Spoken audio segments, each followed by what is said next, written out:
যে মানুষটাকে পাওয়ার জন্য আমি সবার বিরুদ্ধে একটা সময় গিয়েছি, আর সেই মানুষটাকে আমি নিজের ইচ্ছে ছেড়ে দিতে হবে কখনো ভাবতে পারি। আসসালামু আলাইকুম, কি অবস্থা সবার? আমি বাবার একমাত্র মেয়ে, ভালোবেসে একজনকে বিয়ে করি। তাদের পরিবারে কেউ আমাদের বিয়েটা মেনে নেয়। যেহেতু আমি বাবা মার একমাত্র মেয়ে, তাই বাবা আর আমাকে ফেলতে পারে। তাই বিয়ের পর থেকে আমি বাবা বাড়িতেই আছি, হাজবেন্ডকে নিয়ে আমার বাবার বাড়িতেই থাকি। এক সমস্যা হলো, তার পরিবারের শর্ত আমার বাবার অর্ধেক সম্পত্তি তাদের নামে লিখে দিতে হবে, কিন্তু সেটা কিভাবে সম্ভব? তাই বাবা বলেছে যে আমি আপনাদের ছেলেকে বিদেশ পাঠিয়ে দেব। বিয়ে হয়েছে আমাদের 18 মাস। 8 মাস আগে আমার মা মারা যায়। যেদিন মা মারা যায় ওই দিন শ্বশুর বাড়ির মানুষ এসে দেখে চলে যায় সাথে সাথে। কেউ আমাকে একটু সান্ত্বনা দেয়নি। বাবাও অসুস্থ অনেক দিন ধরে, তারা কেউ একটাবার কল দিয়ে খবরও নেয়নি। মা মরে যাওয়ার পরও একটাবার কল দেয়নি। বাবা অসুস্থ, একটাবারও খবরও নেয় না। আমার হাজবেন্ড আমার কোনো খরচ দেন, সব আমার বাবা দেয়। আমি কিছু বললে সে আমাকে বলে, তোর বাবা যে আমাকে বলেছে বিদেশ পাঠাবে, কই এখনো তো পাঠালো না। বাবা নিজেও অসুস্থ, মাও অসুস্থ ছিল, তাই এতদিন এত কিছুর মধ্যে বাবা তাকে বিদেশ পাঠাতে পারে না। সে সবটা দেখাও, সে এটা নিয়ে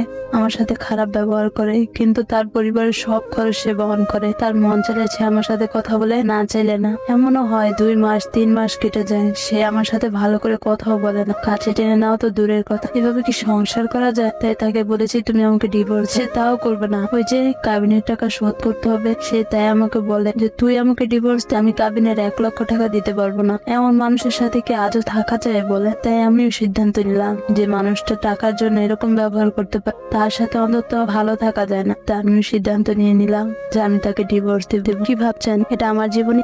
না, নাম প্রকাশে অনিচ্ছুক এক আপুর জীবনী। এভাবেই সত্যি টাকার কাছে হেরে যায় হাজারো ভালোবাসা। আপনিও যদি চান তাহলে আপনার জীবনীটাও আমাকে পাঠাতে পারে। আপনিও যদি চান নাম প্রকাশ না করে নিজের জীবনের গল্পগুলো আমাদের সাথে শেয়ার করতে পারেন। ভিডিওটি ভালো লাগলে অবশ্যই পেজে একটা ফলো দিয়ে যাবেন। আল্লাহ হাফেজ, আসসালামু আলাইকুম।